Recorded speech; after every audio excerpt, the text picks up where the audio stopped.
আলহামদুলিল্লাহ রাব্বিল আলামিন ওয়াসসালাতু ওয়াসসালামু আলা আশরাফিল আম্বিয়া ওয়া সাইয়্যিদুল মুরসালিন নবিয়িনা মুহাম্মদ ওয়া আলা আলিহি ওয়া সাহবিহি আজমাইন। আলহামদুলিল্লাহ, সিরাতুন নবী এই আলোচনায় আমরা আজকে শুরু করব নবী করিম সাল্লাল্লাহু আলাইহি ওয়াসাল্লামের জন্মের পূর্বে বেশ কিছু অলৌকিক ঘটনা, গুরুত্বপূর্ণ ঘটনা ঘটে যায়। আল্লাহ তাআলা পৃথিবীর মধ্যে এমন একজন মানুষকে পাঠাবেন যিনি হচ্ছেন রাহমাতুল লিল আলামিন। তার আগমনের পূর্বে পৃথিবী কেমন অন্ধকারাচ্ছন্ন ছিল তার আলোচনা আমরা শুনেছি, এবং পৃথিবীকে মনে হয় যেন তিনি তৈরি করছেন, রেডি করছেন, প্রিপেয়ার করছেন যে আখেরি নবী রাসূলুল্লাহ সাল্লাল্লাহু আলাইহি সাল্লামকে কীভাবে পৃথিবী গ্রহণ করবে। কিছু বিশেষ করে কোরাইশদের মধ্যে, আরবদের মধ্যে কিছু ঘটনা ঘটে যা পরবর্তী পর্যায়ে যেন তাদেরকে এই নবীর নবুয়তের প্রতি বিশ্বাস করতে উদ্বুদ্ধ করে। আর এটাই পৃথিবীতে যখন অন্ধকার বেশি ঘনিয়ে আসে তখনই আল্লাহ তাআলা রহমতের ব্যবস্থা করেন। রাত্র যত গভীর হয় সূর্যোদয়ের সময় তত কাছে চলে আসে। এটাই ইন্নামা আল উসরে ইউসরা, কঠিন বিপদের পরেই আল্লাহ তাআলা আসারি নিয়ে আসেন পৃথিবীর মানুষের জন্য। আল্লাহ তাআলা সেজন্যই কিছু ঘটনা ঘটালেন ওনার জন্মের আগে। অন্যতম একটি ঘটনা হচ্ছে জমজমের ঘটনা। জমজম তো হযরত ইসমাঈল আলাইহিস সালাম তার মা হাজের আলাইহিস সালামের উপলক্ষে কিভাবে সৃষ্টি হয়েছে আল্লাহ তাআলা নিয়ে এসেছেন জিবরাইল আলাইহিস সালামকে দিয়ে পাঠিয়ে। আল্লাহর কুদরতে মরুভূমির মধ্যে পানির এক ফোয়ারা আল্লাহ তাআলা খুলে দিয়েছেন, যেটা এখনো পর্যন্ত জারি আছে। কিন্তু এক পর্যায়ে নবী করিম সাল্লাল্লাহু আলাইহি ওয়াসাল্লাম জন্মের বেশ আগে, আব্দুল মুত্তালিবেরও আরো অনেক আগে, ওনার দাদা তো আব্দুল মুত্তালিব, তার জমানার বেশ আগে আরবদের মধ্যে মক্কার ঘর এর আবাদ এবং এর নেতৃত্ব নেওয়া নিয়ে বিরাট এক যুদ্ধ হয়ে যায়। এই যুদ্ধে জুরহুম কবিলা ছিল তখন এই ঘরের কেয়ারটেকার, খাদেমুল হারামাইন শরীফাইন ছিল, তারা খেদমত করত। তাদের সঙ্গে কোরাইশদের আরেকটি গ্রুপের ব্যাপক সংঘর্ষ হয়। বেশ লম্বা সংঘর্ষের পরে যখন জুরহুম কবিরা লোকেরা দেখলো তারা পরাজিত হতে যাচ্ছে, তখন তারা চিন্তা করলো আগ্রাসী শক্তি যারা এসেছে দখলদার, তাদের জন্য প্রবলেম ক্রিয়েট করতে তারা জমজম কুয়ার মধ্যে এমন কিছু ময়লা আবর্জনা সব ফেলে দিয়ে মাটি দিয়ে ভর্তি করে এই কুয়াটাকে নষ্ট করে চলে গেল। গভীরভাবে তারা প্ল্যান করে এই কাজটা করেছে, এবং দীর্ঘদিন জমজমের পানি থেকে পৃথিবীর মানুষ বঞ্চিত ছিল, একদম নষ্ট হয়ে গেছে। এটা আল্লাহ তাআলারই ফয়সালা। যখন এভাবে তারা প্রচুর পরিমাণ মাটি, পাথর, ময়লা আবর্জনা, এমনকি খুব খারাপ খারাপ জিনিসও ওখানে ফেলে দিয়েছে। কোনো সময় কোনো লোক যখন দুশ্মনী করে, আমি যখন খেতে পারবি না তোকেও খেতে দিব না, এরকম ভাব আর কি। তো বহুদিন আর এই মক্কার লোকেরা পেল না পরবর্তী পর্যায়ে জমজমের পানি। আর আব্দুল মুত্তালিব নবী করিম সাল্লাল্লাহু আলাইহি ওয়াসাল্লামের দাদা, ওনার জমানায় আল্লাহ তাআলা জমজমের দরওয়াজা পুনরায় খুলে দিলেন। কিভাবে খুললেন, কিভাবে আবিষ্কার হলো আবার, এ ব্যাপারে আলী রাদিয়াল্লাহু আনহু, যিনি আব্দুল মুত্তালিবের নাতি, আবু তালেবের ছেলে, উনি আব্দুল মুত্তালিব থেকে একটি গল্প করেছেন। আব্দুল মুত্তালিব তার নাতি আলী রাদিয়াল্লাহু আনহুর কাছে বর্ণনা করলেন। তো উনি বলেন যে আমাকে ছোট বয়সে আমার দাদা গল্প করেছিলেন কিভাবে জমজমের কূপ ওনার হাতে পুনরায় আবিষ্কার হলো। আব্দুল মুত্তালিব তিনি ঘুমিয়ে আছেন, ইন্নী লানাইমুন, আমি ঘুমন্ত অবস্থায় আছি, ফিল হিজরে, এবং ওই মাকামে ইব্রাহিমের পাশেই কাবার ওখানে আমি শুয়ে আছি এক সময়। ঈদ আতানি আতিন, এবং সব অবস্থা আমার ঘুমে এসেছে, আমি দেখি যে আমার কাছে কেউ একজন আসলো, আমি ঘুমের মধ্যে আছি। ফাকাল আলী উহফুর তাইবাতান, আমাকে বলল যে খোঁড়ো ভালো একটা তাইবা, ভালো কুয়া, ভালো জিনিস, ওটা খুঁড়ে বের করো। কলা কুলতু ওমা তাইবা, আমি বললাম কি ভালো জিনিস, কি ভালো কুয়া, কোনটা ভালো, কোনটার কথা বলছেন? সুম্মা যাহাবা আননি, অতঃপর তিনি চলে গেলেন, যিনি আমাকে ফার্দার কিছু বললেন না তিনি। এভাবেই এই দিনের স্বপ্ন শেষ। পরের দিন আবার আমি শুয়ে আছি একই জায়গায়। ফানিমতু ফীহি ফাজাআনি ফাকালা উহফুর বাররাতান, এখন আমাকে বলল যে আপনি খোঁড়েন, ওকে, যে এটা বাররা মানে নেকির কাজ, যেটার মধ্যে নেকির জিনিস আছে, কল্যাণের জিনিস আছে, এটা খোঁড়েন। আমি বললাম কোথায়, কি খুঁড়বো, কোন জায়গায়? আর কিছু না, চলে গেল স্বপ্নটা। আবার থার্ড ডে, পরের দিন আবার ঘুমিয়েছি, একই খবর, উহফুরিল মাদনুনা, এই যে মাদনুনাকে খোঁড়েন, যেটাকে অনেক কষ্ট করে মানুষ হেফাজত করে দেয় না কারো কাছে, খুব সংরক্ষণ করে, এমন জিনিসটাকে খোঁড়েন, বের করেন। একই অবস্থা, প্রশ্ন করলাম, আবার চলে গেল। এরপরে পরের দিন আবার আমি ঘুমিয়েছি, তখন 3 দিন পরে এই দিনের স্বপ্নে বলা হচ্ছে উহফুর জামজাম, জমজম খুঁড়ে বের করেন। কুলতু ওমা জামজাম, তখন তারা এই কয়েক শতাব্দীর আগের ঘটনা, তো তারা জমজম ভুলেই গেছে। জমজম কি জিনিস আবার? বলে যে এমন একটা পানি, লা তুনজাফু আবাদান, এই পানির ফোয়ারা কখনো বন্ধ হবে না। ওই যে খুঁড়েছে আব্দুল মোত্তালেব, এখন পর্যন্ত পৃথিবীর ইতিহাস কি বলে? একদিনের জন্য জমজমের পানি বন্ধ হয়েছে? সুবহানাল্লাহ, মুজিজা আল্লাহ তাআলা। ওকে, ওয়ালা তুজাম্মু, এই পানি কোনোদিন দোষযুক্ত হবে না, এই পানি কোনো সময় ক্ষতিকর হবে না।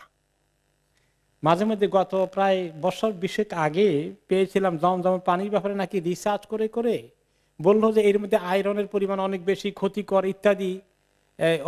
নন মুসলিমদের পক্ষ থেকে এটা রিসার্চ বের হলো, খুব কিছুদিন এটা নিয়ে একটু লেখালেখি জাতীয় কিছু হলো, কিন্তু পরে আবার দেখা থেমে গেল। ওয়ালা তুজাম্মু, এটা কখনো ক্ষতিকর হবে না, এর মধ্যে কোনো দোষ পাওয়া যাবে না। তাসকিল হাজিজ আল আযম, এটা এই বড় বড় হাজিরা, মানে বিশাল হাজিদের যে নাম্বার, সবাইকে খাওয়ানো যাবে। এত হাজি যা আসবে সবাই খেতে পারবে, খেতে পারে কিনা? এখন তো কয়েক মিলিয়নও হয়। তারপরে কোন হাজি বলেছে না, হারিয়ে জমজমের কুয়ার পানি পেলাম না, শেষ হয়ে গেছে। সুবহানাল্লাহ, কি কুদরত আল্লাহ তাআলা। শুধু খায় নাকি, বাকেট ভর্তি করে কত পৃথিবীতে কি পরিমাণ সাপ্লাই হয়। তখন তিনি জায়গা দেখিয়ে দিলেন যে ওই জায়গায় খুঁজলে তুমি পাবে, ওই জায়গায় খুঁজলে পাবে। এখন এই যে এর মধ্যে কোনো ক্ষতিকর জিনিস নাই, ক্ষতিকর জিনিস নাই, বরঞ্চ তার ক্ষতিকর জিনিস না থাকলে কি আছে তার মধ্যে? উপকার আছে। জমজমের পানির কি উপকার আছে ওইখানে সংক্ষিপ্ত আকারে বলা হয়েছে, এর মধ্যে কোনো ক্ষতি নাই, কিন্তু মেসেজ আছে কি, এর মধ্যে অনেক উপকার, অনেক ফায়দা আছে। তো আব্দুল মোত্তালেব তো আর নবী না, এতটুকুন আর ফায়দা ওনার কাছে ওহি আসে নাই, স্বপ্নে একটুখানি ওনাকে ইঙ্গিত দেওয়া হয়েছে মাত্র। কিন্তু আমাদের নবী মুহাম্মদ সাল্লাল্লাহু আলাইহি সাল্লাম জমজমের পানির অপূর্ব যে উপকার আছে, এর যে উপকারের সমাহার আছে, তিনি তার খবর দিয়েছেন। একটি হাদিসে এসেছে ইন্নাহা মুবারাকাতুন, ইন্নাহা তুআমু তুমিন, আরেক রিওয়ায়াতে আছে ওয়া শিফাউ সুকমিন, জমজমের পানিটা অত্যন্ত বরকতময়, বরকতওয়ালা পানি, বারাকা। কারো ক্ষুধা লাগলে এটা ক্ষুধা মিটিয়ে দেয়, খাবার না থাকলে। জমজমের পানি খেলেও মানুষ থাকতে পারবে। এর মধ্যে এই পরিমাণ নিউট্রিশন আছে যে খাবারের অভাবে যে মানুষের কষ্ট হয়, দুর্ভিক্ষ বা ক্ষুধায় মানুষের অপুষ্টি হতে পারে, জমজমের পানি সেটাকে কাভার করে ফেলবে। আর ওয়া শিফাউ সুকমিন, মানুষের কোনো রোগ ব্যাধি হয়ে গেলে জমজমের পানি তারও উপকার করবে, ঔষধের মতো কাজ করবে।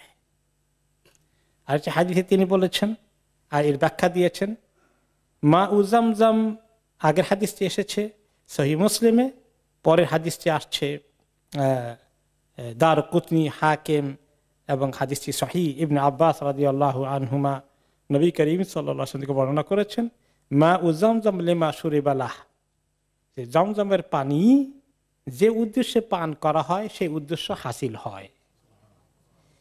কি কি উদ্দেশ্যগুলো হতে পারে? আপনি ধনী হবেন সেই নিয়ে তো জমজমের পানি খেলে ধনী হবেন, ওই রকম না।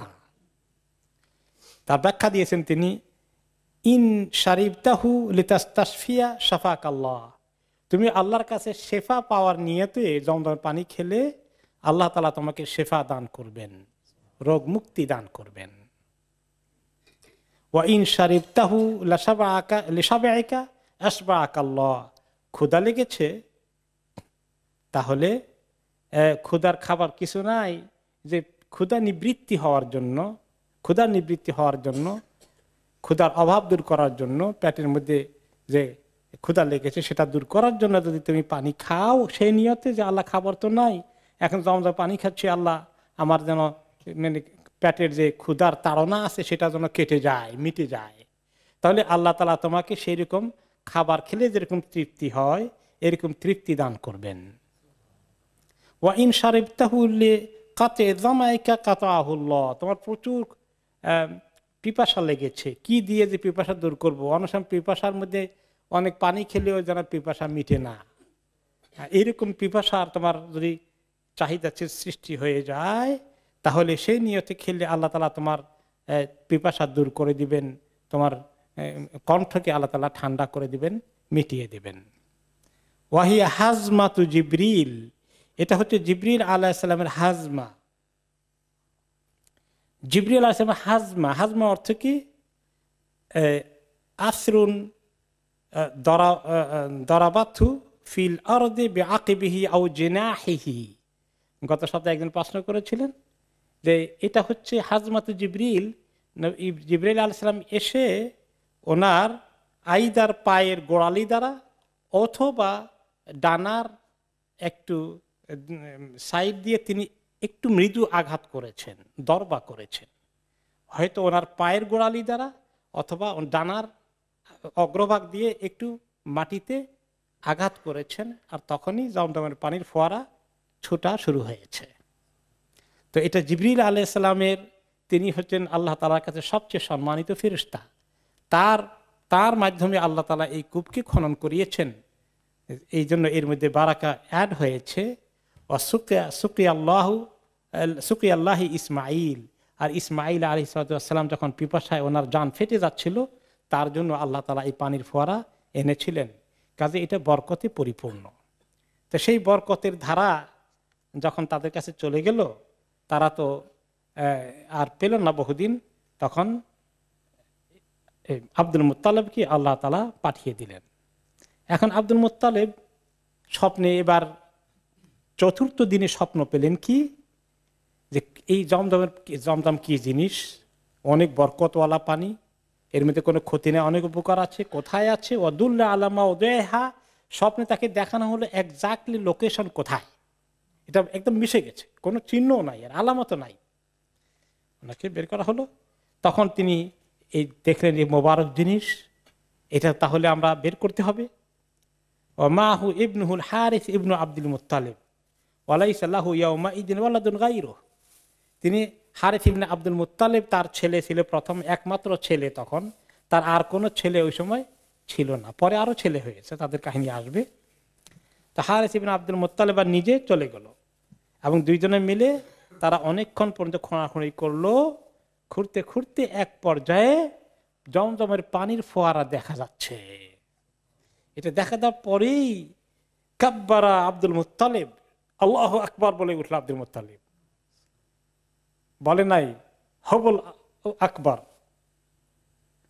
কোন মূর্তির নাম নেয় নাই। আব্দুল মুত্তালিবের ভিতরে তাওহীদে ছিল, একটু শিরকও ছিল, যদিও পরবর্তী পর্যায়ে কিছু কিছু ঐতিহাসিক রেওয়ায়েতে আসছে জীবনের শেষ দিকে আব্দুল মুত্তালিব আর মূর্তি পূজা করতেন না, তিনি একটু তাওহীদমুখী হয়ে গিয়েছিলেন, যদিও নবী নাই, কেমনে নামাজ পড়তে হবে ইত্যাদি জানা নাই, কিন্তু শিরক থেকে তার মন উঠে গিয়েছিল।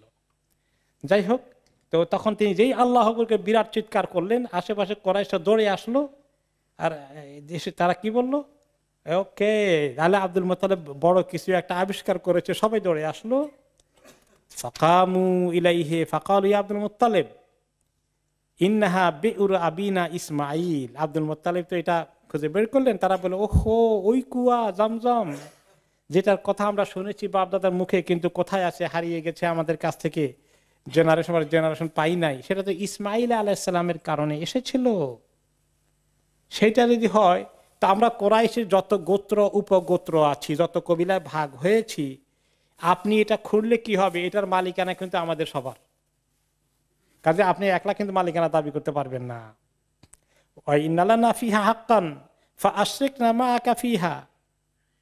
আমাদের সবার হক আছে, আপনি আমাদের সবাইকে মালিকানা দিবেন, একলা মালিকানা দাবি করতে পারেন না। ফাকাল মা আনা বিফাইল, নো, আমি তা করব না। ইন্না হাযাল আমরা কাদ খুসসিসতু বিহি দুনাকুম ওয়া উতিতুহু মিন বাইনিকুম। আমাকে আল্লাহ তাআলা স্বপ্নে দেখিয়েছেন, এইটার কেয়ারটেকার আল্লাহ দায়িত্ব আমাকে দিয়েছেন, এটা তোমরা আল্লাহর ফয়সালার উপরে থেমে যাও, এটা নিয়ে টানাটানি করো না। তখন তারা কিছুতেই থামবে না। তিনি হয়তো কেন দিতে চান নাই, সবাই মিলে ভাগাভাগি টানাটানি করলে জিনিসটার এত হাতে ম্যানেজ করতে গেলে তো সুবিধা হবে না। তিনি সবাইকে পানি খেতে দিবেন, কিন্তু কেয়ারটেকারের দায়িত্ব ওনার হাতে রাখবেন, এটা ছিল ওনার পরিকল্পনা। কারণ উনি পার্সোনালি খুব বখিল প্রকৃতির লোক ছিলেন না। তার ব্যাপারে আব্দুল মুত্তালিব সাংঘাতিক উদারমনা, খুব দানশীল, সবচেয়ে বড় লিডার মক্কার, এবং অতি সম্মানিত, সবাই তাকে রেসপেক্ট করে। কিন্তু তিনি এই একটি কারণেই হয়তো কনসিডার করেছেন যে তিনি এটা তার হাতে রাখবেন, কিন্তু তারা কিছুতেই মানবে না। নো, আমরা ইসমাইলের, যেহেতু আমাদের পূর্বপুরুষ সবার বড় দাদা ইসমাইল, আমরা সবাই তার গোষ্ঠী, তার উসিলা আল্লাহ তাআলা দুনিয়াতে পাঠিয়েছেন, আমরা সবাই এটার মালিকানা অংশীদার আছি, আপনি আমাদেরকে বঞ্চিত করতে পারবেন না। এখন তো দরবার থামে না, এখন তো এটা নিয়ে মারামারি হয়ে যাবে, এটা নিয়ে এখন যুদ্ধ শুরু হয়ে যাবে। শেষ পর্যন্ত একটা ফয়সালা হলো যে একজন ভালো শিক্ষিত লোকের কাছে গিয়ে, জ্ঞানী লোকের কাছে গিয়ে, একজন আলেমের কাছে গিয়ে আমরা এটার ফয়সালা নিয়ে আসি। এখন ওই জমানায় আলেম বলতে তো আর কেউ তখন নাই, যে আলেম সত্যিকার অর্থে ইব্রাহিম আলাইহিসসালামের অনুসারী আলেম এই পর্যায়ে নাই। তখন আলেমদের পরিচয় ছিল কি জানেন? যারা জাদুবিদ্যা শিখত, গণনা বিদ্যা, গণক হতো, গণক আর জাদুকর, এদেরকে তারা আলেম মনে করত। কি মুসিবতের কথা! এখন এরকম এক মহিলা আলেম পাওয়া গেছে, কাহিনাতু বনি সাদ হুজাইম, তার নাম হচ্ছে হুজাইম। বনি সাদ গোত্র, একবারে সিরিয়ার একটি গোত্রর মধ্যে সে মহিলা থাকে, মক্কা থেকে বহু দূরে। তার কাছে তারা যাবে, গিয়ে সেটা তার কাছে গিয়ে ফয়সালা চাইবে যে আমাদের মধ্যে ফয়সালা করে দাও। তখন কোরাইশের বিভিন্ন কবিলার প্রতিনিধি আব্দুল মুত্তালিব নিজের কবিলার কয়েকজনকে নিয়ে ওখানে রওনা হয়ে গিয়েছেন, বহু দূর। সাথে পানি নিয়ে গেছিলেন, যেখান থেকে পানি জোগাড় করেছিলেন। যাই হোক, টানাটানি করে পানি জানিয়েছেন। যেতে যেতে আধা রাস্তা গিয়ে আব্দুল মুত্তালিব যে পানি সাথে নিয়ে গেছিলেন সেটা শেষ হয়ে গেছে। এখন আব্দুল মুত্তালিব চিন্তা করলেন যে তোমাদের কাছে এখনো পানি আছে, যাদের কাছে বেশি, একটু পানি চাইলেন, একটু পানি আমাদেরকে দাও। তো আমরা একটু তো পানি শেষ হয়ে গেছে, বলে তোমাদেরকে দিলে রাস্তা তো বাকি আছে, তখন আমাদেরটা শেষ হয়ে যাবে, তো আমরা তো আবার পিপাসায় মরবো, তাও দিবে না তারা। তখন শেষ পর্যন্ত বসে পরামর্শ করলেন আব্দুল মুত্তালিব, এক কাজ করো, আমরা বসে একটা ফয়সালা করি, পানি তো দেখা যায় আমাদেরটা শেষ হয়ে গেছে, তোমাদেরটা কয়েকদিন পরে শেষ হয়ে যাবে। তো এখন আমাদের সামনে মৃত্যু ছাড়া কিছু দেখি না, মরুভূমিতে আশেপাশে কোনো বাড়ি ঘর নাই। তখন ওখানে বসে তারা এখন রেস্ট নিচ্ছে, আর সবাই এখন তো টায়ার্ড হয়ে গেছে। বলে যে এক কাজ করো, প্রত্যেকে নিজের জন্য কবর খুঁড়ে ফেলুক, কারণ যেভাবে টায়ার্ড হয়ে গেছে, একজন মারা গেলে তার কবর খোঁড়ারও আমাদের আর শক্তি থাকবে না, পানির অভাবে তো এখন জান যায়। তো প্রত্যেকে নিজের জন্য কবর খুঁড়ে ফেলুক, তাহলে একজনকে কবর দিয়ে তার নিজের কবর দিতে অসুবিধা হবে না, তাকে ফেলে দিলাম, মাটি চাপা দিয়ে কোনো রকমে চলে গেলাম। এরকম করা কবর খোঁড়া শুরু করে দিয়েছে। পরে আব্দুল মুত্তালিবের মাথায় আসলো, শোনো, থামো, এভাবে করে আমরা মৌতের দিকে এখানে অপেক্ষা না করে চলো দেখি আমরা কোন দিকে আশেপাশে পানি পাওয়া যায় খোঁজ খবর নিয়ে আমরা দেখি ওই দিকে রওনা করে দেই। তো কিছু আইডিয়া নিচ্ছে, হয়তো উত্তর দিকে হোক বা দক্ষিণ দিকে, কোন দিকে জনবসতি পাওয়া যায় সেদিকে তারা একটু রওনা করে দিবে। তো আব্দুল মুত্তালিব নিজের যানবাহনটার উপরে উঠছে, ওকে, তার যে উট ছিল সেই উটের উপরে সওয়ার হয়েছে। যে উটের উপরে উঠেছে, উট তো বসা অবস্থায় থাকে, তো বসা অবস্থায় মানুষ বসতে হয়, তারপরে উট কি করে মানুষ সহ উঠে। কিন্তু অন্যান্য জন্তু ঘোড়ার উপরে দাঁড়ানো অবস্থায় উঠে, তো উটের উপরে বসছে। উট যখন কেবল উঠেছে, উঠার সাথে সাথে উটের এক পায়ের খুরের নিচ থেকে পানির ফোয়ারা আবিষ্কার হয়ে গেছে। তখন আব্দুল মুত্তালিব একদিন আল্লাহু আকবার তাকবীর দিল, সবাই দৌড়ে আসলো, তিনি পানি খেলেন, সবাইকে পানি দিলেন এবং বড় সবাই যা না ভর্তি করে নিয়ে যাও পানি। এগুলো দেখে এখন বাকি লোকেরা বলল যে আব্দুল মুত্তালিব আপনি আসলেই আল্লাহর খাস বান্দা, বোঝা গেছে, আমরা আপনার সঙ্গে আর যুদ্ধ করব না, যান মক্কা দিকে চলে যাই, ওই মহিলার গণক মহিলার কাছে যাওয়ার দরকার নাই ফয়সালার জন্য, আমরা আপনাকে সবাই মালিকানা হস্তান্তর করে দিলাম, আপনি এটা নেন, তারপরে আমরা চলেন মক্কা দিকে চলে যাই। তিনি মক্কা দিকে চলে আসলেন। তাহলে জমজমের পানি আবিষ্কার হওয়া আবার নতুন করে, এটা একটা মহা ঘটনা ছিল না? এটা বিরাট ঘটনা। এই ঘটনা নবী করিম সাল্লাল্লাহু আলাইহি ওয়াসাল্লামের জন্মের বেশ কিছু আগে ঘটে। এরপরে যে আরেকটি বড় ঘটনা ঘটে ওনার জন্মের বৎসর, সেই বৎসরটাকে বলা হয় আমুল ফিল, হাতির বৎসর। এই যে আসহাবুল ফিল, এই হাতির ঘটনা ওই বৎসর ঘটে। যে ঘটনাটা কোন সূরায় এসেছে? সূরা আল ফিল। আল্লাহ তাআলা কি বলেছেন? বাদাউযু বিল্লাহি মিনাশ শাইতানির রাজীম, বিসমিল্লাহির রহমানির রহিম, আলাম তারা কাইফা ফাআলা রাব্বুকা বিআসহাবিল ফিল। হে নবী, আপনি কি দেখেননি আপনার রব হাতি বাহিনীর সঙ্গে, হাতিওয়ালাদের সঙ্গে কি ব্যবহার করেছেন? নবী করিম সাল্লাল্লাহু আলাইহি ওয়াসাল্লাম দেখবেন কেমনি? ওনার তো তখনও জন্মই হয়নি। তো আল্লাহ তাআলা বলেন কেন আপনি কি দেখেননি? তার অর্থাৎ এই ঘটনাটা এত সত্য, নবী করিম সাল্লাল্লাহু আলাইহি ওয়াসাল্লাম মায়ের পেট থেকে আসার পরে, একটু বড় হওয়ার পরে যখন ঘটনা শুনেছেন, সবার কাছে শুনেছেন, তাই না? এই ঘটনাটা একটা বাস্তব ঘটনা ছিল। যে ঘটনাটা এত সত্য ঘটনা, এটা দেখার মতো ঘটনা। অর্থাৎ আপনি কি জানেননি, শুনতে পাননি, বা আপনার পাশে যারা বড় আছে এখন যারা দেখেছে ঘটনা, তারা কি দেখে নাই? সেই জন্য দেখার কথাটা ব্যবহার করা হয়েছে। আলাম ইয়াজআল কাইদাহুম ফি তাদলিল। সে আল্লাহ কি তাদের এই ষড়যন্ত্রকে, আল্লাহর ঘর ভাঙ্গার আব্রাহার ষড়যন্ত্রকে নস্যাৎ করে দেননি? ওয়া আরসালা আলাইহিম তায়রান আবাবিল। তিনি তাদের কাছে আবাবিল পাখি কি পাঠাননি? তারমিহিম বিহিজারাতিম মিন সিজিল। এই পাখি তাদেরকে নিক্ষেপ করছে এমন পাথর দ্বারা, যেটা সিজিল, আগুনের বারুদের মতো পাথর দিয়ে, ম্যাটেরিয়াল দিয়ে তৈরি। এইটা দিয়ে পাখিরা তাদের উপরে কি নিক্ষেপ করেনি কঙ্করগুলো? ফাজআলাহুম কাসফিম মাকুল। যে তিনি তাদেরকে শেষ পর্যন্ত এইভাবে এই পাথর তাদের উপরে বর্ষিত হওয়ার পরে, পাথরের কারণে তারা কি হয়ে গেল? তাদের ভিতরে পাথর অ্যাকশন করে তাদেরকে মনে হয় একদম পিষে ফেলল। যেভাবে গরু এবং ছাগল ঘাস খাওয়ার পরে পেটের ভিতরে চলে গেলে যে জাবর কাটে বসে বসে, এইরকম ঘাসগুলো জাবর কাটা হয়ে গেলে গরু জবাই করলে নাড়ি বুড়ি খায় লোকেরা, তাই না?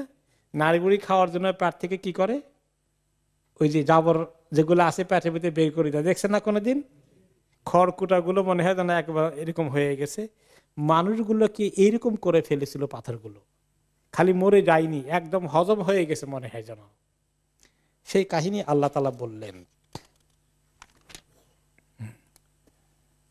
ওকে, তো নবী করিম সাল্লাল্লাহু আলাইহি ওয়াসাল্লাম এই ঘটনা জানেন। তিনি যখন হুদাইবিয়া থেকে রওনা হয়ে গেলেন, হাত্তা কানা ইদা বিসানিয়া আল্লাতী ইয়াহবিতু আলাইহিম মিনহা বারাকাত বিহা রাহিলাতুহু। ওনারা রওনা করে দিয়েছেন হুদাইবিয়া থেকে, ওই মক্কার দিকে আসবেন ওমরা করতে, মনে আছে তো? কিন্তু এক পর্যায়ে হুদাইবিয়া যখন এসে থামলেন, উট আর সামনের দিকে যায় না, উট বসে গেছে। আল্লাহর হুকুম নাই সামনের দিকে যাবে, আর কারণ তারা যুদ্ধ করার জন্য রেডি হয়ে আসছে। এই মুহূর্তে আল্লাহ তাআলা যুদ্ধ করতে চাচ্ছিলেন না। মক্কা থেকে যখন ওনারা মদিনা থেকে ওমরা করতে গেছিলেন নবী করিম সাল্লাল্লাহু আলাইহি ওয়াসাল্লামের সময়, তখন সবাই দৌড়ে আসে উঠকে বলতেছে হাল হাল, মানে তুমি উঠো উঠো, তুমি কি করো, চলো হাঁটতে থাকো, সামনে যাও। তারপরে শেষ পর্যন্ত উঠতে আর যায় না। ফাকালু খালাতিল কাসওয়া, যে কাসওয়া তো এবারে গিভ আপ করে ফেলছে, কাসওয়া আর যাবে না, কাসওয়া ওনার উটের নাম। ফাকাল নবী সাল্লাল্লাহু আলাইহি সাল্লাম মা খালাতিল কাসওয়া ওয়া মা যাকা লাহা বিখালকিন ওয়ালাকিন হাবিসাহা হাবিসুল ফিল। এই উট তো নিজের ইচ্ছায় থেমে যায়নি, যাত্রা বন্ধ করেনি। যে আল্লাহ হাতিকে থামিয়ে দিয়েছিলেন, ওই ফিলের বৎসর আব্রাহার হাতিকে, সে আল্লাহ উটকে থামিয়ে দিয়েছেন, সে আর সামনে যাবে না। তোমরা যতই চেষ্টা করো টেনে নিয়ে তাকে নিতে পারবে না। হাতিকে আল্লাহ কিভাবে থামিয়ে দিলেন সেটা হচ্ছে আব্রাহার ঘটনা। আব্রাহার ঘটনা হচ্ছে এই আব্রাহা আল আশরাম তার নাম, সে অরিজিনালি হাবাসা ইথিওপিয়ার লোক, যেটা লোহিত সাগরের আরেক পারে আফ্রিকার। এই পারে হলো ইয়ামান, ওই পারে হলো আফ্রিকা। এখন তারা এক পর্যায়ে ইয়ামান দখল করলো এই বাদশাহ, এবং সেই বাদশাহ ইয়ামান দখল করে সেটা শাসন করলো, এবং সানাআ যে শহর এখনো আছে ইয়ামানের ক্যাপিটাল, সেটাকে সে রাজধানী বানালো। বানিয়ে সে একটি বিশাল গির্জা বানালো। সে ছিল খ্রিস্ট ধর্মের অনুসারী, খ্রিস্টান। একটা বিরাট গির্জা বানালো, এবং তার অ্যাম্বিশন হলো গোটা আরব জাতিকে এই খ্রিস্ট ধর্মে দীক্ষিত করা, ইব্রাহিম আলাইহিস সালামের অনুসারীদেরকে সেদিকে নিয়ে যাওয়া। যদি অনুসারীরা শিরক মধ্যে আছে, খ্রিস্ট ধর্মেও শিরক আছে, তখন তিন খোদার অস্তিত্ব আবিষ্কার করেছে। সে বিরাট একটা গির্জা বানালো, নাম দিল আল কোল্লাইস, এই গির্জার নাম। এবং সেটাকে সে এত শান শওকত করে বানালো, মরমর পাথরের, সাদা মার্বেল পাথর দিয়ে, এরপরে দামি কাঠ ব্যবহার করে, সোনার প্রলেপ দিয়ে, হ্যাঁ, এই বিশাল এক শানদার গির্জা বানালো। বললো যে আরবের লোকেরা তো সবাই হজ করতে এই মক্কাতে যায়, এটা যাও বন্ধ করে দিবে, তার চেয়ে শানদার ঘর বানিয়েছে আমি, সমস্ত আরবের লোকেরা যেন এখানে হজ করতে আসে। এখন থেকে মক্কার হজ খালাস, বন্ধ। এই তারপরে দেখলো যে না, এটা তো লোকেরা শুনে না। এরপরে শেষ পর্যন্ত সে যখন এই ঘর বানালো এবং লোকদেরকে বাধ্য করলো, ওকে, তখন সে ওখানে এটার জন্য প্রচেষ্টা চালাচ্ছে। কোরাইশ বংশের লোকেরা খুব নাখোশ হয়ে গেল যে এতদিন ধরে আমাদের এই যে সম্মানিত ঘর, এই ঘরের সম্মান তো সে কেড়ে নিবে, ছিনিয়ে নিবে। তাকে কাজেই তার সঙ্গে যুদ্ধ করার শক্তি নাই। কিন্তু একজনের মাথায় বুদ্ধি আসলো, রাতের বেলা অন্ধকারে কোনো রকম ওই ঘরের ভিতরে গিয়ে ঢুকে ওখানে মলমূত্র ত্যাগ করে আসলো। ঘরের ভিতরে তার শানদার ঘরের মাঝখানে গিয়ে মলমূত্র ত্যাগ করে এসেছে। মলমূত্র ত্যাগ করা বুঝছেন তো? ওইখানে এই কাজ করে আসলো। ওকে, রাইট। যাই হোক, তখন সে চিন্তা করলো যে এই ঘরের লোকদেরকে আমি শায়েস্তা করব। মক্কার লোকেরা আসছে, সে খবর নিয়েছে, তার গোয়েন্দা দ্বারা কনফার্ম হয়েছে যে মক্কার থেকে এক কোরাইশ বংশে এক লোক এসেছে, এই কাবা ঘরের সম্মান নষ্ট হচ্ছে বিদায় সে আর সহ্য করতে পারেনি। এখন সে সিদ্ধান্ত নিল। তার আগে অবশ্য ওকে, সে ঠিক আছে তাই সিদ্ধান্ত নিল। এখন সে বিশাল এক বাহিনী রেডি করলো, যে রেডি করে এক কাবা ঘরের দিকে আসবে। এই খবর পেয়ে ইয়ামানের আশেপাশে কিছু লোকগুলো ছিল, তারা সবাই মিলে কি করলো, তাকে বাধা দেওয়ার চেষ্টা করলো। তাদের মধ্যে একজন ছিল জু নাফার নামে, ইয়ামানেরই এক ছোটখাটো রাজা। সে বাধা সৃষ্টি করলো। ফাহাজা মাহু আব্রাহা ও আখাদাহু, আব্রাহা তাকে পরাজিত করলো, এই জু নাফারকে, এবং তাকে অ্যারেস্ট করে নিয়ে গেল। ফাল্লাম্মা উতিয়া বিহি ক্বাল লাহু জু নাফার, যখন তার কাছে ধরে নিয়ে যাওয়া হলো এবং তাকে হত্যা করার নির্দেশ দিবে, আব্রাহা নির্দেশ দিল, তখন সেই জু নাফার, এই স্থানীয় ইয়ামানের আরব বাসিন্দা রাজা বলল, লা তাকতুলনি ফাইন্না ইস্তিবকাই খায়রুন লাকা মিন কাতলি, আমাকে রেখে দেন জীবন্ত আপনার পাশে, আমি আপনার কোনো কাজে লাগতে পারি। আমাকে হত্যা করে আপনার লাভ কি হবে, বরঞ্চ আমাকে ব্যবহার করলে কিছু উপকারও পাবেন। ফাস্তাবকাহু আও সাকাহু, অতঃপর তাকে সে হত্যা করলো না, বন্দী করে রেখে দিল তার কাছে, দেখি না সে কোনো কাজে লাগে নাকি। সুম্মা খারাজা সাইরান ইউরিদুল কাবা, অতঃপর মক্কার দিকে, কাবার দিকে রওনা হয়ে গেল তার বাহিনী নিয়ে।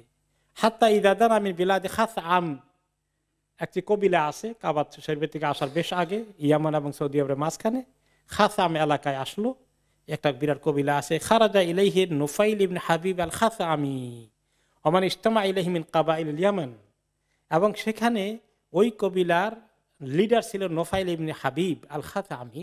সে এলাকার লোকদেরকে ইউনাইটেড করে এই আব্রাহার মক্কা অভিযান বন্ধ করার জন্য তার মোকাবিলা করতে প্রস্তুত হয়ে গেল, সামনাসামনি মোকাবিলা করলো, যুদ্ধে এগিয়ে আসলো।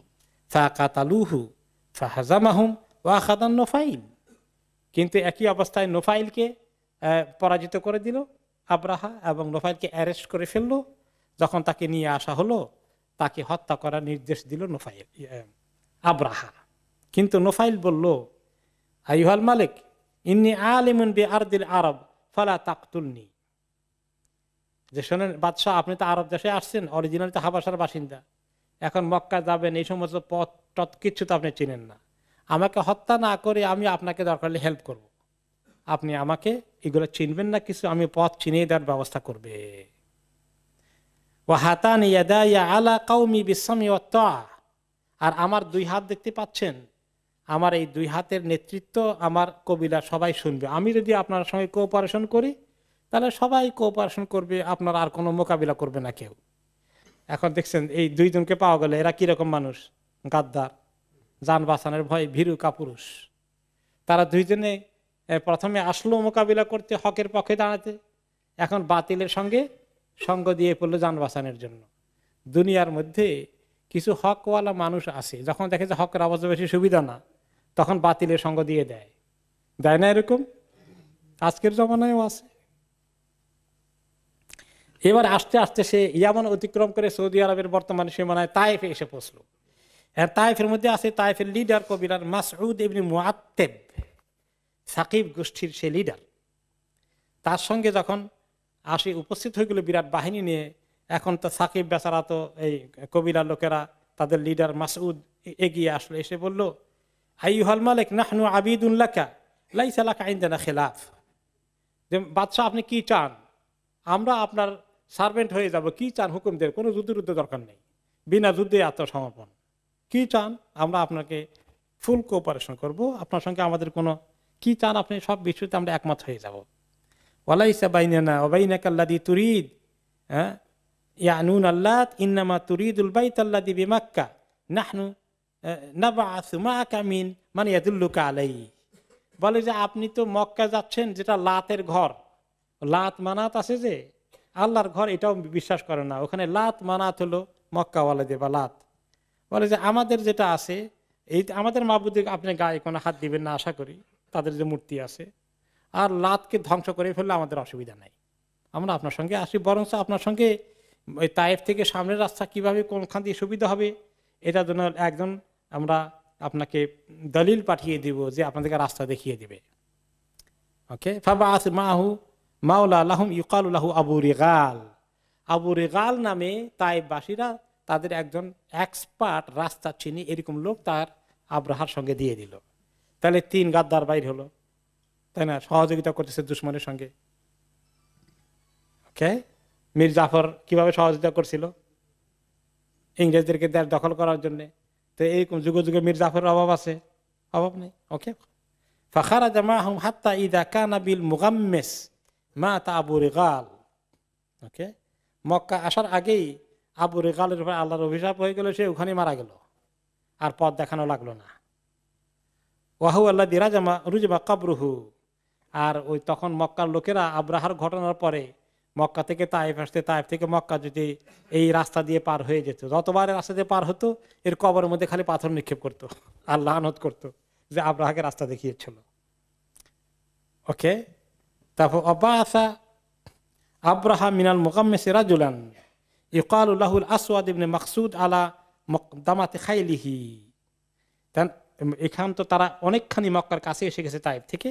ওই সময় এই মোগাম্মেস এলাকা থেকে আব্রাহা একটি লোক, তার নাম হলো আসওয়াদ মাকসুদকে সামনে একটু ঘোড়ার একটা ছোটখাটো ট্রুপ তৈরি করে দিয়ে ঘোড়ার বাহিনী, অশ্ব বাহিনী নেতৃত্বে সামনের দিকে পাঠিয়ে দিল।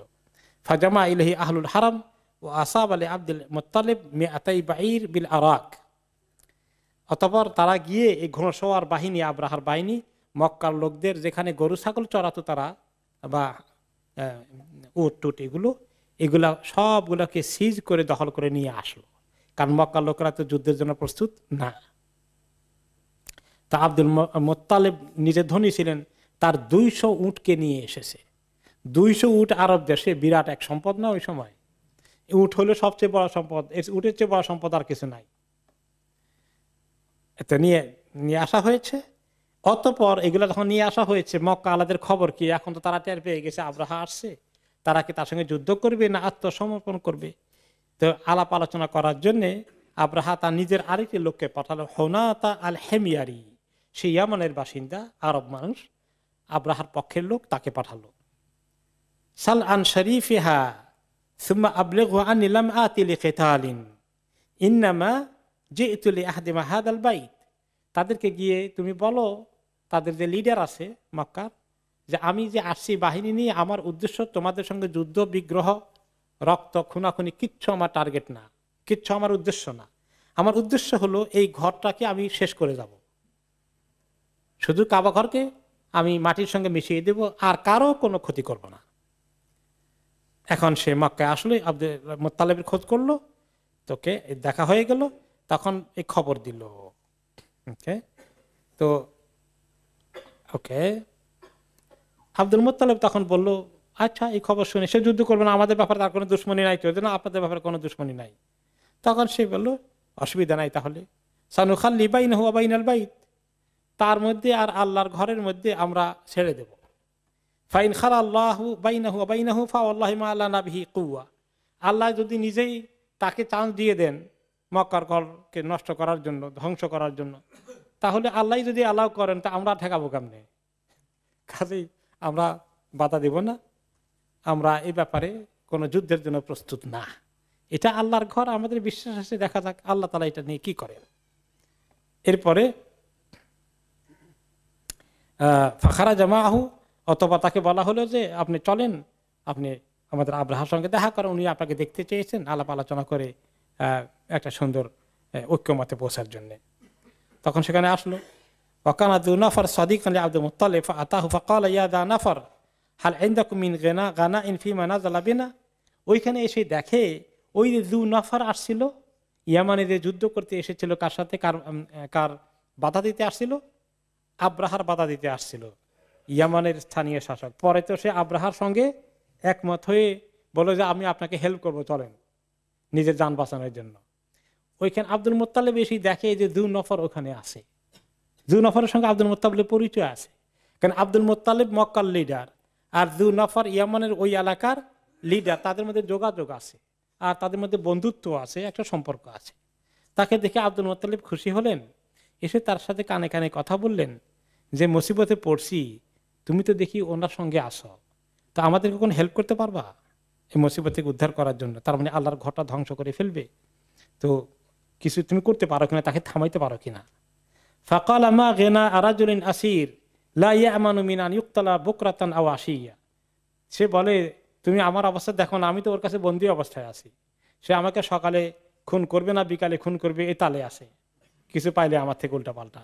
আর তুমি আমার কাছে সাহায্য চাও, আমি তো আমার জান চাচা নিজের জান বাঁচা, এই চিন্তায় আছি। ওয়ালাকিন সাআবাতুলাকা ইলা উনাইস সাইসুল ফিল ফাআমুরহু আন ইয়াসনা আলাকা ইনদাল মালিক মা সাতাআ মিন খাইর ওয়া ইউযিম খাতরাকা ওয়া মানজিলাতাকা ইনদাহু। বলে, আমি না, আমার দ্বারা বেশি সুবিধা হবে না, এক কাজ করি, যে তার আব্রাহার যে ফিল হাতি বাহিনীর কমান্ডার আছে, তার সঙ্গে আব্রাহার খুব সম্পর্ক, তার অনেক আস্থা হাতি বাহিনীর কমান্ডারের উপরে, জেনারেল সাহেবের উপরে। তো আমি তার সঙ্গে কথা বলবো তোমার বিষয়ে, যে তোমার শান পজিশন, তুমি যে কত সম্মানিত মানুষ, সারা আরবের লোকেরা তোমাকে সম্মান করে, সেই জন্য তোমাকে অসম্মান না করে তোমার ব্যাপারে তাকে কিছু বলে দিই, দেখি সে বেচারা কিছু করতে পারে কিনা।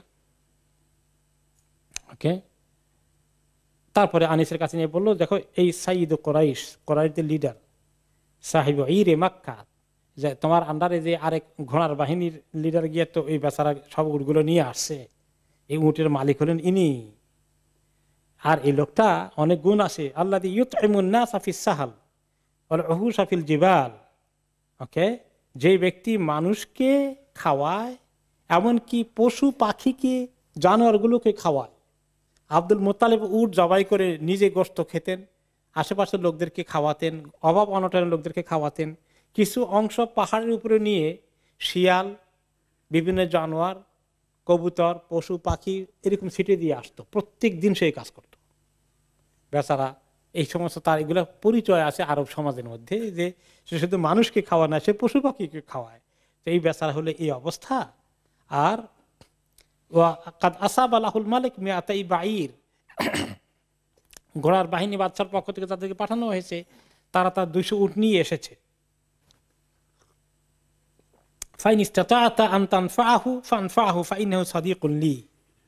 তো তুমি যদি পারো এই বেচারার একটু হেল্প করো, সে আমার অনেক ঘনিষ্ঠ বন্ধু, সম্মানিত মানুষ, পারোনি কিছু করতে দেখো।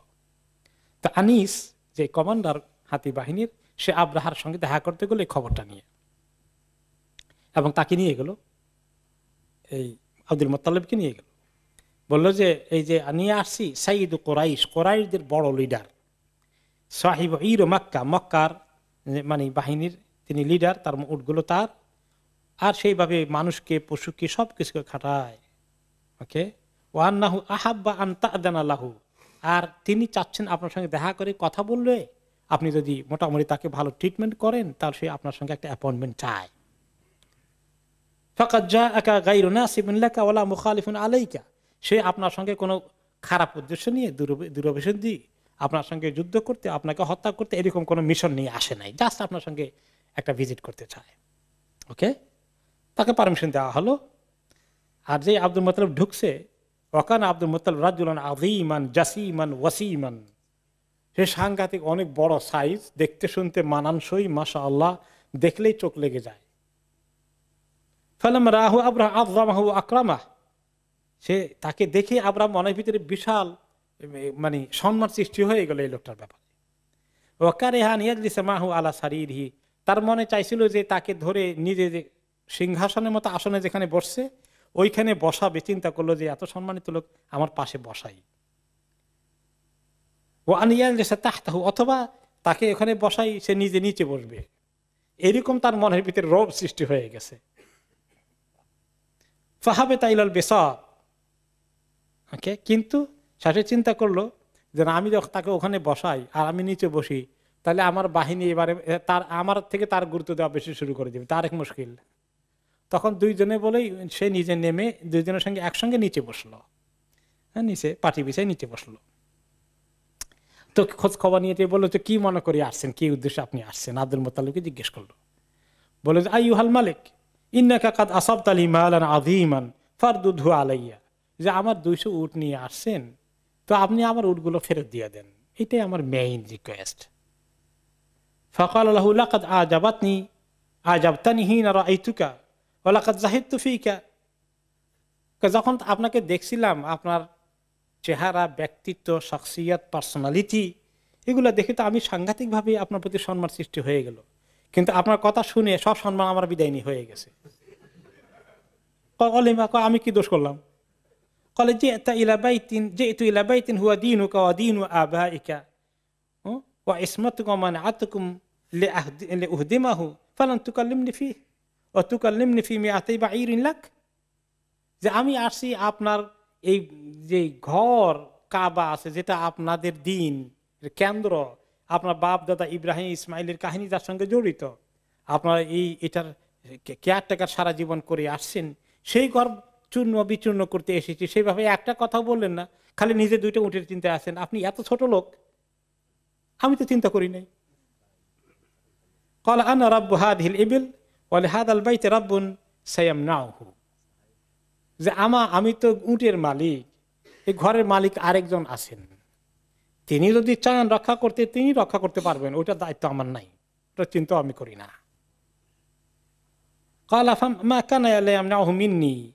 কাজে ও তোমার ঘরের মালিক যিনি আছেন তিনিও আমাকে ঠেকাইতে পারবেন না। কে বলছে? আব্রাহা।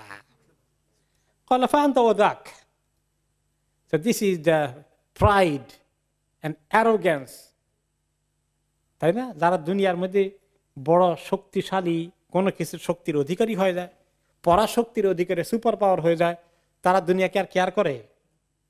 কিচ্ছু কেয়ার করে না। তো সে তখন সুপার পাওয়ার, সে কেয়ার করলো না। তো আব্দুল মুত্তালিব তখন বলেন ফাআনতা ওয়াদাক, কয় ঠিক আছে এটা আপনার মধ্যে আর ঘরের মালিকের মধ্যে হোক, ওটা আমার দায়িত্ব না, ওটা আমি তার উপরে ছেড়ে দিলাম। তারপরে তার উটগুলো ফেরত দেওয়া হলো।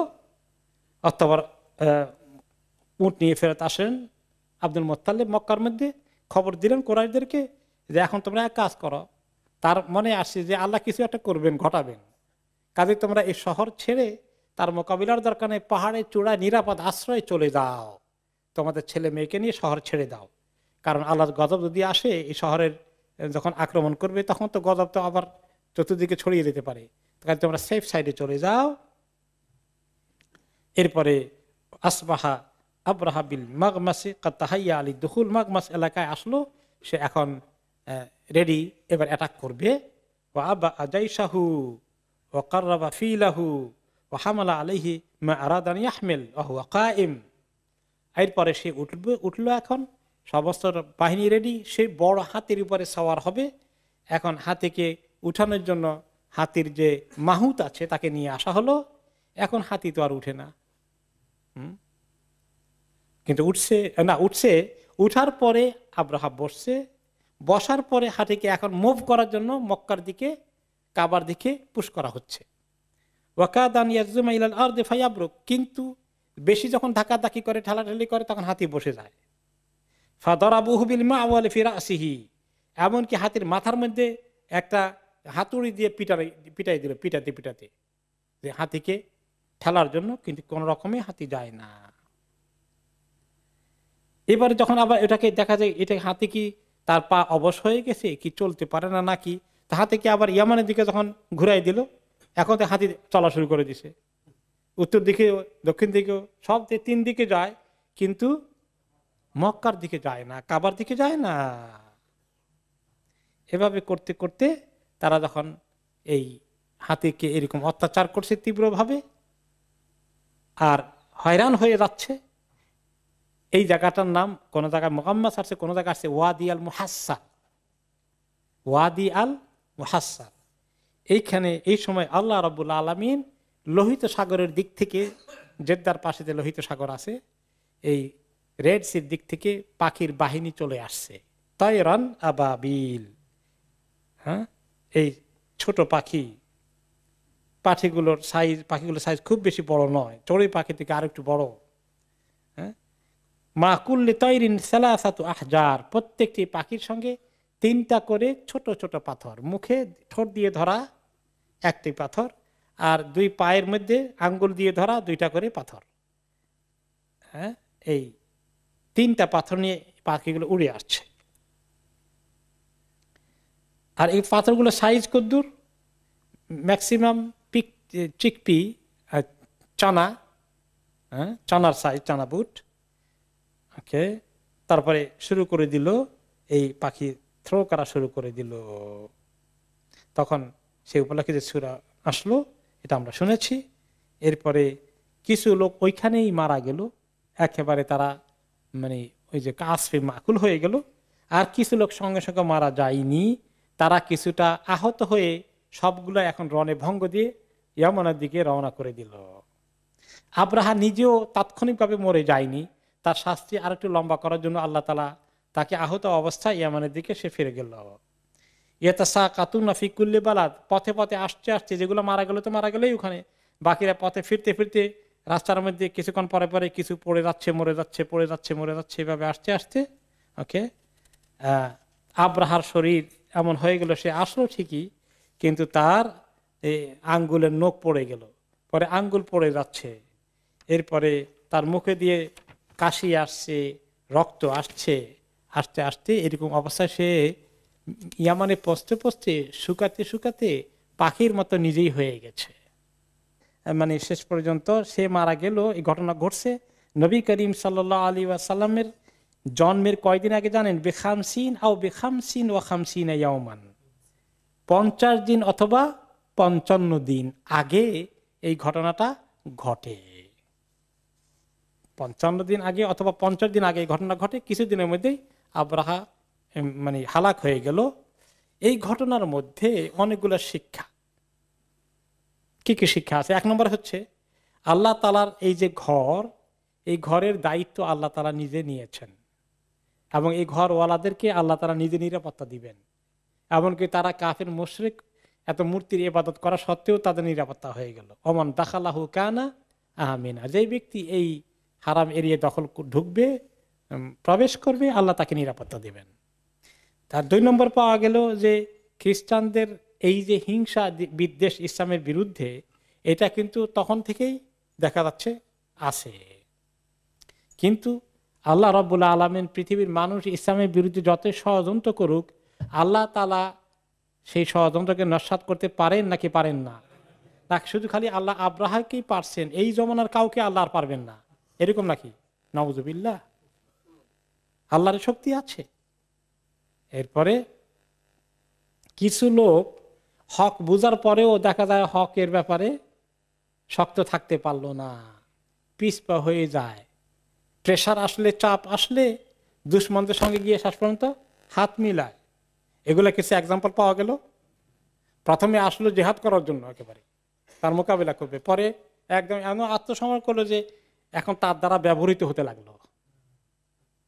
ওকে, এবং এইভাবেই কিছু লোক মানে যারা দুর্বল মনা মুনাফিক হয়ে যায় পরবর্তী পর্যায়ে। তাহলে শেষ পর্যন্ত ইসলাম আল্লাহর যে সমস্ত আল্লাহর ঘর বলেন, আল্লাহর কোরআন বলেন, আল্লাহর দিন বলেন, এগুলোর দায়িত্ব শুধু মুসলমানদের না, এগুলোর দায়িত্ব কার? আল্লাহ তাআলা। আল্লাহ তাআলা সময় মতো অ্যাকশন নেন, কিন্তু আল্লাহ তাআলা আগে দেখেন যে আল্লাহর বান্দারা কি করে। ওকে, রাইট। এরপরে তো আরব দেশের মধ্যে শেষ পর্যন্ত এই ঘরের সম্মান আরো বেড়ে গেল। এবং এইটা কিন্তু নবী করিম সাল্লাল্লাহু আলাইহি সাল্লামের জন্য একটা পজিটিভ খবর যে আল্লাহর কোনো কিছুকে মানুষ যদি দুশ্মনী করে তারা কিভাবে হালাক হয়ে যেতে পারে, আল্লাহর সামনে তারা টিকতে পারবে না। এটা ওনার জন্য পরবর্তী পর্যায়ে এটা একটা পজিটিভ বিষয় ছিল। তো আব্রাহার ঘটনাটা ঘটলো, 2টি বড় ঘটনা, জমজমের কূপের আবিষ্কার হওয়া এবং আব্রাহার হালাক হওয়া, এই দুটো ছিল বড় ধরনের ঘটনা নবী করিম সাল্লাল্লাহু আলাইহি ওয়াসাল্লাম জন্মের আগে। আমরা জন্মের আগে ওনার জন্মের জন্য তো পিতা এবং মা সম্পর্কে একটু সামনে জানা দরকার। ওনার পিতার নাম কি? আব্দুল্লাহ। আব্দুল্লাহর পিতার নাম আব্দুল মুত্তালিব। এখন আব্দুল মুত্তালিবের যখন জমজমের কূপ খনন করে তখন তার ছেলে কয়জন ছিল? একজন মাত্র, তার নাম ছিল আল হারিস। তিনি চিন্তা করলেন যে একলা এক ছেলে দিয়ে তো উনি মক্কার এই আব্রাহা আক্রমণ করলো ইত্যাদি, তাহলে ওনার আরেকটু ছেলে হওয়া দরকার। আরব দেশে তখন ছেলেরাই ছিল একমাত্র শক্তি, তাই না? তিনি আল্লাহর কাছে খুব দোয়া করলেন যে আল্লাহ তাআলা যেন তাকে অনেকগুলো ছেলে, যদি গোটা 10 ছেলে আল্লাহ ওনাকে দেন। বিয়ে তো একাধিক করে, এক ঘর না, একাধিক ঘরে বিয়ে করেছিলেন তিনি।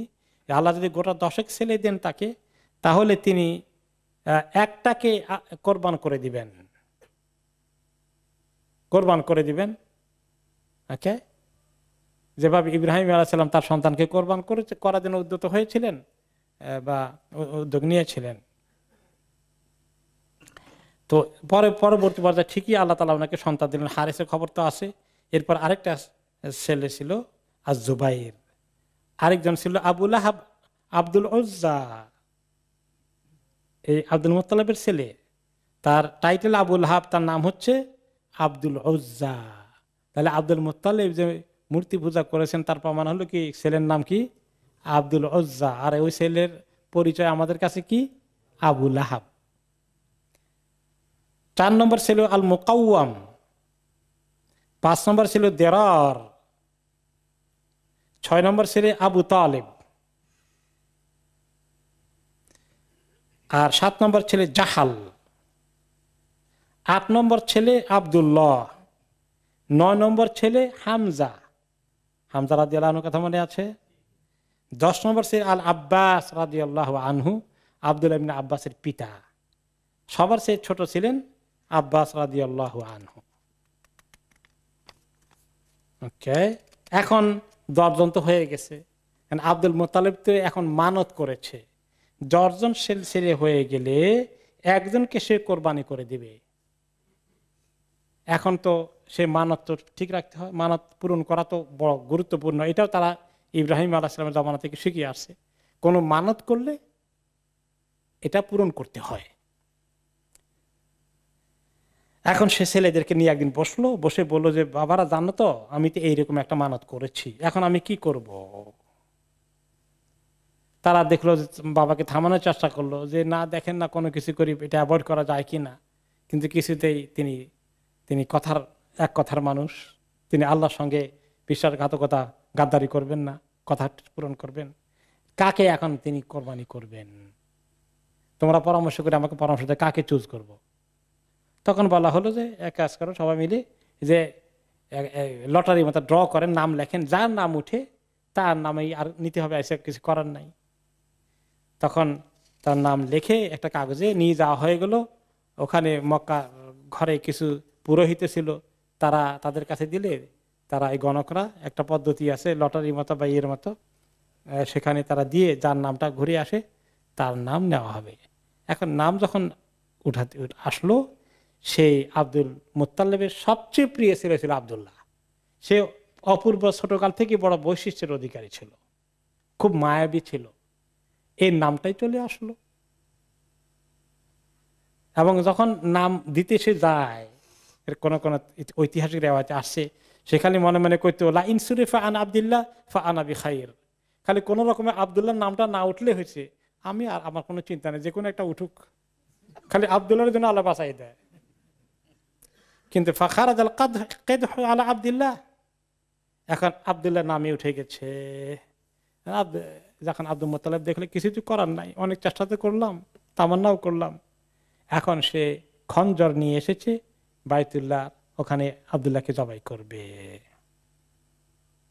এই সময় মক্কার কোরাইশ বংশের সবাই ছুটে আসছে, এসে তারা বলল যে না কিছুতে, এমনকি আব্দুল্লাহর মামার গোষ্ঠী যারা ছিল তারাও দৌড়ে আসছে, আর এই ভাগিনাকে জবাই করতে দেওয়া যাবে না। এসে তারা সবাই মিলে তাকে থামানোর চেষ্টা করলো।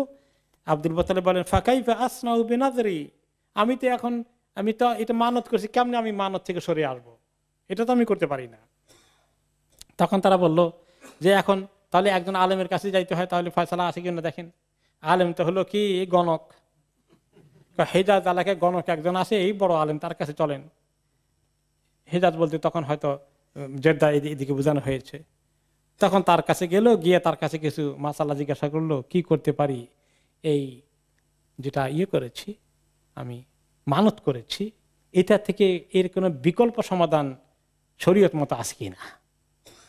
তখন সে বলল যে এক কাজ করো, তোমাদের মধ্যে দিয়তের পরিমাণ কি, মানে কেউকে যদি কোনো মৃত্যুদণ্ড কার্যকরী করতে হয়, তাহলে মৃত্যুদণ্ড থেকে বাঁচাতে হলে কয়টা উট দেওয়ার নিয়ম কানুন তোমাদের সমাজে প্রচলিত আছে।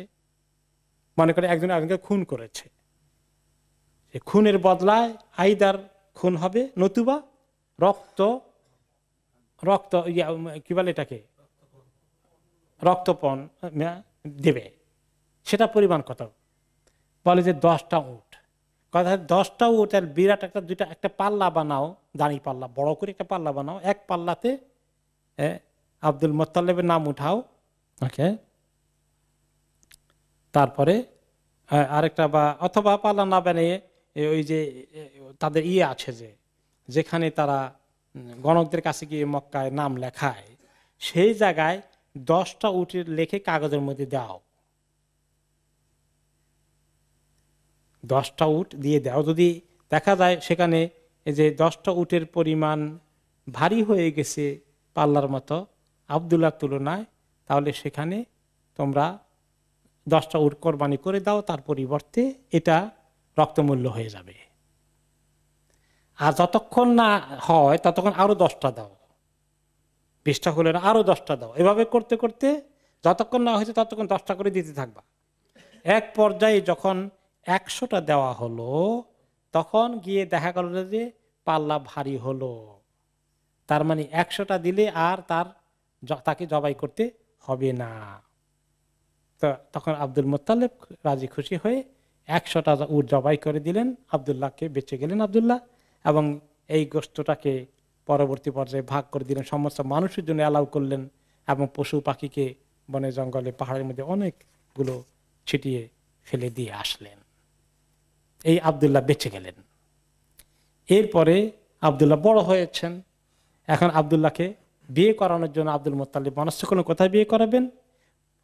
কুরাইশ বংশের একটি শাখা মদিনা চলে গিয়ে সেখানে সেটেল হয়ে গিয়েছিল।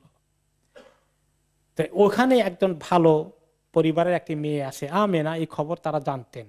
তারা মাঝে মধ্যে মক্কা থেকে মদিনা, মদিনা থেকে মক্কায় যাওয়া আসা করতেন। ওই মেয়েটাকে চুজ করলেন আব্দুল মুত্তালিব তার ছেলে আব্দুল্লাহর জন্য। দুই দিক থেকে নবী করিম সাল্লাল্লাহু আলাইহি ওয়াসাল্লাম কুরাইশ বংশের ধারা পেলেন, এবং মদিনার আবার বরকত পাওয়া গেলে এদিকে মক্কার বরকত তো আছেই। এদিক থেকে আল্লাহ তাআলা ওনাকে ওনার মা মিলিয়ে দিলেন, বিয়ে শাদী হয়ে গেল। এরপরে এক পর্যায়ে দুনিয়াতে আসার আগেই আব্দুল্লাহ ওনার পিতা দুনিয়া থেকে চলে গেলেন। অতঃপর নবী করিম সাল্লাল্লাহু আলাইহি সাল্লামের জন্ম হলো। এখন এই যে ঘটনাটা ঘটেছে, ওনার জন্মটা কোন মাসে হয়েছে, কোন তারিখে হয়েছে, এবং কোন সনে হয়েছে, আরবদের কাছে তখন সন টন আর নাই। তখন তাদের কাছে গণার জন্য তারা চিন্তা করতো যে একটা মহা ঘটনা কি আছে, ওইটা অনুযায়ী তারা রেফার করত। কারণ আরব দেশে সন, পঞ্জিকা, ক্যালেন্ডার এগুলোর কোনো অস্তিত্ব ছিল না। তখন আমুল ফিল, হাতির বৎসরের এই ঘটনাটা অনেক বড় ঘটনা। তো এর আগে পরে যখন যত ঘটনাই হয়েছে তখন তারা হাতির ঘটনার রেফারেন্স দিত, যে হাতির ঘটনার 6 মাস আগে অমুকের জন্ম হয়েছে, হাতির ঘটনার 3 বছর আগে অমুক মারা গিয়েছে, হাতির ঘটনা 5 বছর পরে অমুকের জন্ম হয়েছে। তো এভাবে করে তারা হিসাব করা শুরু করত। তো নবী করিম সাল্লাল্লাহু আলাইহি সাল্লাম যখন মায়ের পেটে ইবনু শাহরাইন, কোন কোন রেওয়ায়েতে আসছে কেবল উনি মায়ের পেটে 2 মাসের হালতে আছেন, 2 মাসের হালতে আছেন কেবল, ওই সময় তার পিতার ইন্তেকাল হয়ে গেল।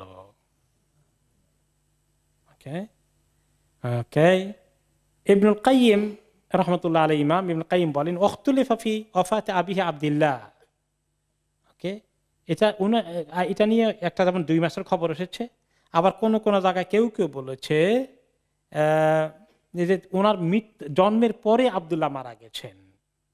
কিন্তু অধিকাংশ ঐতিহাসিকদের দৃষ্টিতে নবী করিম সাল্লাল্লাহু আলাইহি ওয়াসাল্লাম জন্মের আগেই আব্দুল্লাহর ইন্তেকাল হয়ে যায়, এবং তিনি ইয়াতিম হিসেবে দুনিয়াতে আসেন। সেই কথাটা একটু দলিল পাওয়া যায় সূরা আদ-দুহাতে।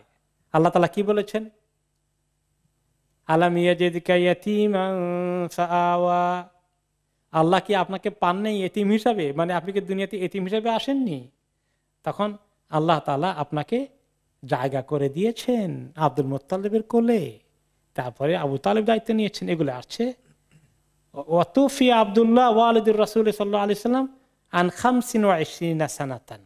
ওই সময় আব্দুল্লাহ ওনার পিতার বয়স ছিল 25 বছর। 25 বছর পরে বয়সে আব্দুল্লাহ ইন্তিকাল হয়, আর নবী করিম সাল্লাল্লাহু আলাইহি সাল্লামের জন্ম হয়ে যায়। ওনার জন্ম জসিম হয়, এইটার ব্যাপারে কোন কোন রেওয়ায়েতে আসছে যে রবিউল আউয়াল মাসের 12 তারিখে হাতির বৎসর ওনার জন্ম হয়। মাসটা ছিল রবিউল আউয়াল। মাস কিন্তু আরবদের কাছে জানা ছিল, মুহররম, সফর, রবিউল আউয়াল, রবিউল সানি, এগুলো মাস তারা জানতো। কিন্তু সনের ক্যালেন্ডার কত সন, এইগুলার কোনো হিসাব নিকাশ তাদের কাছে ছিল না। তখন তার হাতির বছরের আগে পরে এইভাবে তারা হিসাব করত। এবং ওনার জন্ম যেখানে হয় সে আবে বনি হাশেম, বনি হাশেমদের যে এলাকাটা ছিল, উপত্যকা ছিল, সেখানে ওনার জন্ম হয়। এবং ওনার জন্মটা হয়ে যায় যে বারে, বারটার কথার খবর আছে। কি বারে জন্ম হয়েছে? সোমবারে। ওকে, এখন এই সোমবারের ব্যাপারে একটা হাদিস আছে সহিহ মুসলিমে। ওনার জন্ম যে সোমবারে হয়েছে এই হাদিসটা সহিহ মুসলিমের হাদিসে প্রমাণিত। ওনাকে একবার জিজ্ঞাসা করলেন এক সাহাবী, ইয়া রাসূলুল্লাহ, সোমবারে রোজা রাখার ব্যাপারে কি কোনো ফজিলত আছে বা কোনো আপত্তি আছে কিনা শরীয়তে? ফাকালা ফীহি উলিদতু ওয়া ফীহি উনজিলা আলাইয়া। বলে সোমবারে তো কোনো দোষ নাই, রোজা রাখার ক্ষেত্রে কোনো আপত্তি তো নাই, কোনো খারাপ দিন না। খারাপ দিন হলে কি আল্লাহ আমার ওই দিন দুনিয়াতে পাঠান নাকি? আর ওই দিনই আমার কাছে প্রথম ওহী এসেছে। ওকে, এরপরে আরেকটি হাদিসে এসেছে, কায়েস ইবনে মাখরামা রাদিয়াল্লাহু আনহু, তিনিও মক্কায় জন্ম হয়েছিল। তিনি বলেন, আনা উলিদতু আনা ওয়া রাসূলুল্লাহ আমাল ফিল। আমি এবং রাসূলুল্লাহ সাল্লাল্লাহু আলাইহি ওয়াসাল্লাম দুইজনেই এই হাতির বৎসর জন্ম নিয়েছি। এখন উনি যে জন্ম হয়েছে রবিউল আউয়াল মাসে, সেটাও হচ্ছে একটা মোটামুটি কিছু রেওয়াজ সেক্ষেত্রে পাওয়া যায়। এরপরে আসে যে ওনার জন্মের আগেই আল্লাহ তাআলা কিছু আলামত, কিছু সুলক্ষণ তুলে ধরেন। তার মধ্যে একটা হচ্ছে যুহুরু নূরুন মিন উম্মিহি সাল্লাল্লাহু আলাইহি ওয়াসাল্লাম আযাআত মিনহু কুসুর আশ-শাম। ওকে, একটা হাদিসে এসেছে, সামি'তু ইরবাদ ইবনে সারিয়া রাদিয়াল্লাহু আনহু বলেন, সামি'তু রাসূলুল্লাহ সাল্লাল্লাহু আলাইহি ওয়াসাল্লাম ইয়াকুল ইন্নী ইনদাল্লাহি মাকতুবুন বিখাতামিন নাবিয়্যিন। আল্লাহ তাআলা কাছে আমি লেখা আছে খাতামুন নাবিয়্যিন, শেষ নবী হিসাবে, এটা আল্লাহর কাছে লেখা আছে। ওয়া ইন্না আদম আলাইহিস সালাম লামুনজাদিলুন ফি তিনাতিহি। এমনকি আদম আলাইহিস সালাম তখনও মাটির মধ্যে আছেন, তিনি তখনও মাটির হালতে আছেন, তখনও রূহ আসে নাই ওনার মধ্যে। ওই সময়ই আমি আল্লাহর কাছে নবী হিসাবে আসি। এটা কি রাসূলুল্লাহ সাল্লাল্লাহু আলাইহি ওয়াসাল্লাম আগে জানছেন না পরে জানছেন? পরে জানছেন। এই জন্য জন্মের পরে ওহী নাজিল হওয়ার আগ পর্যন্ত তিনি কি জানতেন তিনি যে নবী? না। পরে ইনি ওহীর পরে কথাগুলো আমাদেরকে বলেছেন উম্মতের কাছে, যে এইভাবে পরে আল্লাহ ওনাকে জানিয়েছেন যে আপনাকে তো খাতামুন নাবিয়্যিন সৃষ্টির আগে আমি লিখে রাখছি। আদম আলাইহিস সালামকে সৃষ্টি কেবল হচ্ছে ওই সময় ফাইনাল করেছি যে আপনি হবেন আখেরি নবী। ওয়া সাউখবিরুকুম বিআউয়ালি যালিকা। তারপরে তিনি বলেন যে আমার নবী হওয়ার খবরগুলো দুনিয়াতে প্রথমে কিভাবে আসে। এক নম্বরে দাওয়াত আবি ইব্রাহিম, আমার পিতা ইব্রাহিম আলাইহিস সালাম দোয়া করেছিলেন মক্কাতে যখন রেখে গিয়েছিলেন। এই শহরে কি দোয়া করেছিলেন? ইবআস ফীহিম রাসূলান, আল্লাহ তাই এখানে তাদেরকে রসুল পাঠান, তাদেরকে পবিত্র করবে, তাদেরকে ইবাদত শিখাবে। এই দোয়া তিনি করে গিয়েছিলেন মক্কা ছাড়ার সময়। সেই দোয়ার ফল হচ্ছে আমি। ওই দোয়ার আনসার করেছেন আল্লাহ তাআলা আমাকে দিয়ে, ইব্রাহিম আলাইহিস সালাম দোয়ার আনসার। ও বিশারাতু আখি ঈসা, আর ঈসা আলাইহিস সালাম সুসংবাদ দিয়ে গিয়েছেন সূরা সফের মধ্যে, ইয়াতি মিন বা'দি ইসমুহু আহমদ, আমি সেই মুহাম্মদ আর আহমদ একই রুট থেকে আসা। রুইয়া উম্মি আল্লাতী রাআত হিনা ওয়াদাআতনি আন্নাহু খারাজা মিনহা নূরুন আযাআত লাহা মিনহু কুসুরুশ শাম।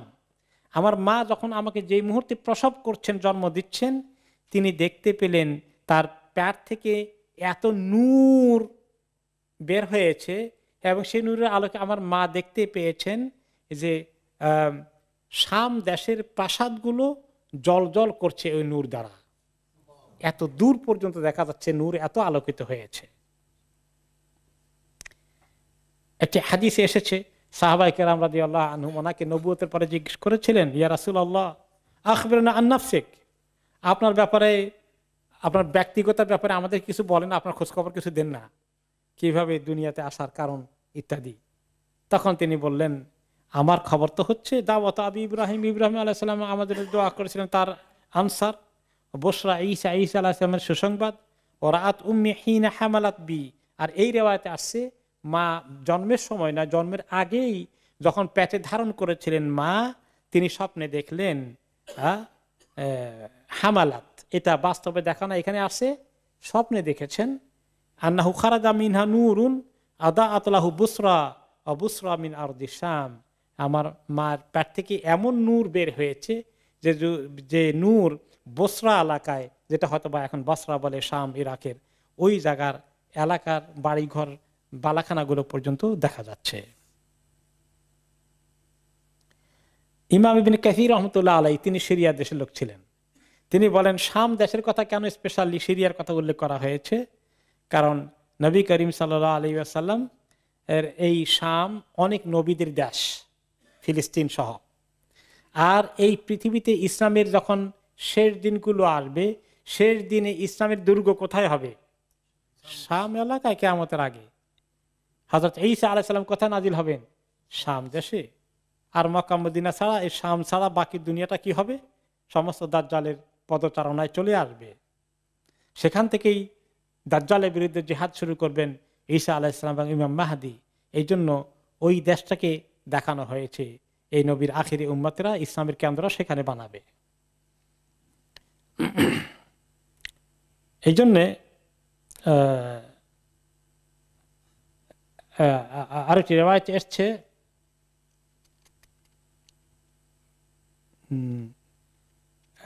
হাসান ইবনে সাবিত রাদিয়াল্লাহু আনহু বলেন, ওয়াল্লাহি ইন্নী লা গুলামুন ইয়াফাতুন ইবনে সাবিন ওয়া সামান।